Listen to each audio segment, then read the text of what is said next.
Olá, meus amigos, serão todos muito bem-vindos ao nosso curso de iniciação aos cálculos trabalhistas. Eu sou o professor Bruno Klipp, eu sou muito feliz por você estar aqui comigo. Nessa primeira aula nós vamos falar sobre a reforma trabalhista, a necessidade de implementação do valor da causa e a interpretação que os tribunais vêm fazendo até este momento sobre essa obrigatoriedade, já que a realização de cálculos é sempre um grande desafio, uma grande preocupação para os advogados. Será que os cálculos têm que ser precisos, exatos? O que vai acontecer com a minha ação trabalhista caso não tenha valor da causa ou, na hipótese desse valor da causa não ser preciso, certinho, quais são as consequências? Nós vamos ver aqui através principalmente de duas decisões já proferidas pelo TST sobre este assunto. Será muito bem-vindo às nossas aulas. Vamos aqui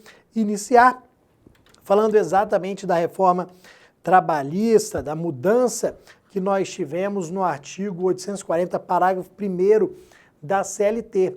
Este dispositivo passou a prever a necessidade de valor da causa, o que não era considerado um requisito da petição inicial passou a ser. Então hoje, mesmo nas ações do rito ordinário, ou seja, atualmente em todas as ações trabalhistas, eu tenho que formular um pedido certo, determinado e líquido. Certo, determinado e líquido significa dizer o que eu quero na quantidade que eu quero e qual é o valor relacionado àquele pedido. Então eu quero horas extras, tá? Quantas horas extras? Eu quero 20 horas extras. Qual é o valor dessas 20 horas extras? Tantos R$1.000. Nós não podemos agora deixar como foi a vida toda para liquidação, para futura liquidação. Então eu vou realizar os cálculos na petição inicial, como a gente já fazia desde o ano de 2000, quando inseriram os dispositivos que tratam do rito sumaríssimo. Desde o ano de 2000, quando entrou em vigor as regras, quando entraram em vigor as regras do rito sumaríssimo, nós temos ali o valor da causa.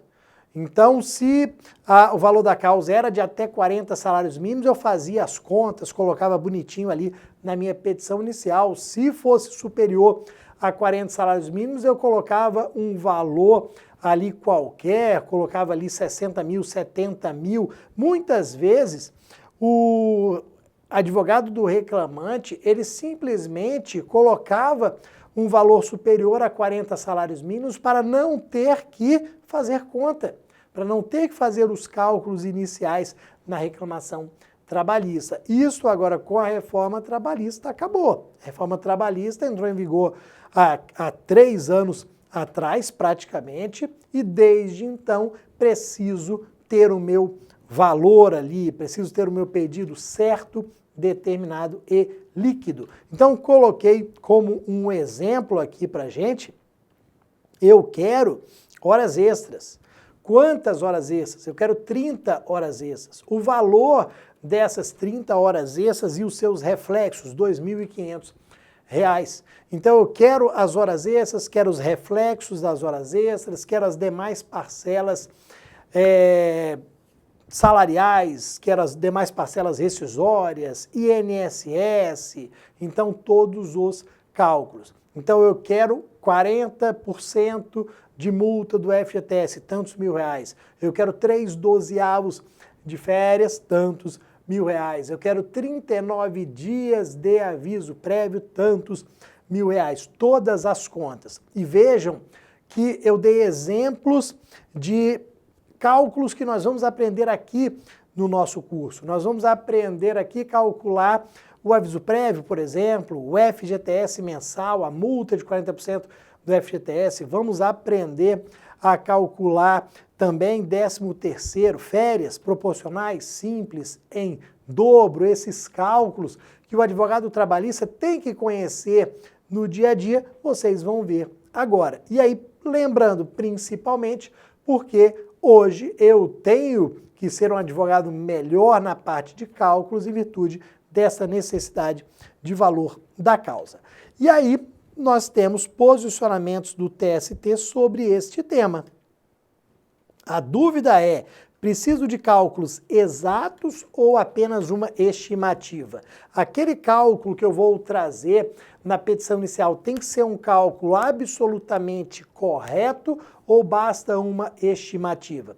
Sabe por que essa pergunta? Porque o meu grande medo é fazer uma estimativa e o juiz do trabalho indeferir a petição inicial falando que o cálculo não é exato.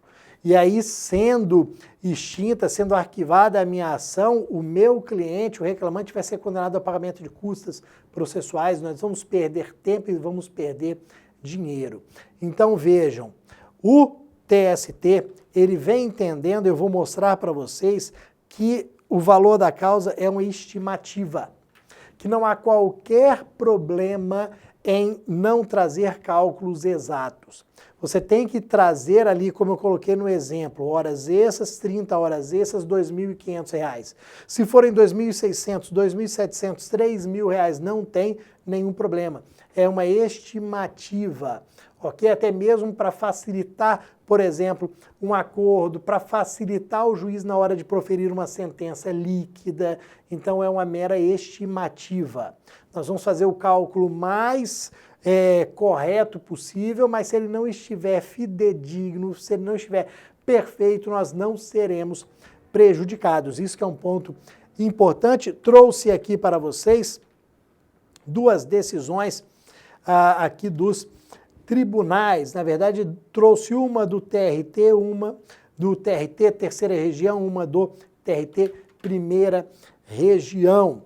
Então, os TRTs já vêm analisando aqui esta questão. TRT Terceira Região, Minas Gerais, TRT Primeira Região, Rio de Janeiro. Olha o entendimento deles a respeito desta matéria. Vamos lá, ó. Primeiro ponto aqui, TRT Terceira Região. Extinção do processo, valor da causa, estimativa. Nos termos da orientação contida no artigo 12, parágrafo 2º, da Instrução Normativa 41/2018, expedida pelo TST, acerca da aplicação do artigo 840, parágrafos 1º e 2º, o valor da causa será estimado, observando-se no que couber o disposto no CPC. Então, lá atrás, em 2018, o TST expediu uma Instrução Normativa 41/2018, falando ali numa estimativa, num valor da causa estimado. Neste caso aqui, o TRT de Minas seguiu esta Instrução Normativa do TST e disse, ó, não há que se arquivar, não há que se prejudicar a parte, porque a estimativa não precisa ser perfeito. O TRT da Primeira Região, Rio de Janeiro, fala aqui, ó, liquidação dos pedidos, mera estimativa de valores, ação ajuizada posteriormente às modificações da Lei 13.467, que é a reforma trabalhista. Conforme disposto, mesma coisa, ó, conforme disposto no artigo tal da resolução do TST, essa resolução 221 que aprovou a Instrução Normativa 41, que está lá em cima. O valor da causa será estimado para fins de cumprimento do disposto no artigo 840, parágrafo 1º e 2º da CLT, ó, nulidade da sentença atacada. Vejam que o juiz do trabalho, ele não pode exigir valores, exatos, perfeitos. Se acontecer com você, se você ajuizar uma ação trabalhista e o juiz do trabalho extinguir porque os cálculos não estão perfeitos, exatos, completos, você tem aqui jurisprudência dos TRTs para buscar a anulação dessa sentença, assim como você tem a Instrução Normativa 41, volto nela, a Instrução Normativa 41/2018, aqui do TST, que foi a instrução que tratou da aplicação das normas de processo à Justiça do Trabalho, as normas que foram criadas e alteradas pela reforma trabalhista da parte de direito processual, analisando de que forma elas seriam aplicadas aos processos em curso, aos processos pendentes, a partir de quando que essas normas seriam aplicadas e no caso do valor da causa, que precisaria ser uma mera estimativa. Ok, meus amigos? Esse é o primeiro vídeo aqui do nosso curso. Depois nós teremos, vocês vão ver nas outras aulas, temas específicos. Teremos uma aula sobre saldo de salários, tabelinha, tudo bem explicativo, aula sobre férias, tabelinha com valores ali para ficar bem fácil o entendimento. Por isso que é um curso de iniciação aos cálculos trabalhistas. Seja muito bem-vindo e até a próxima aula.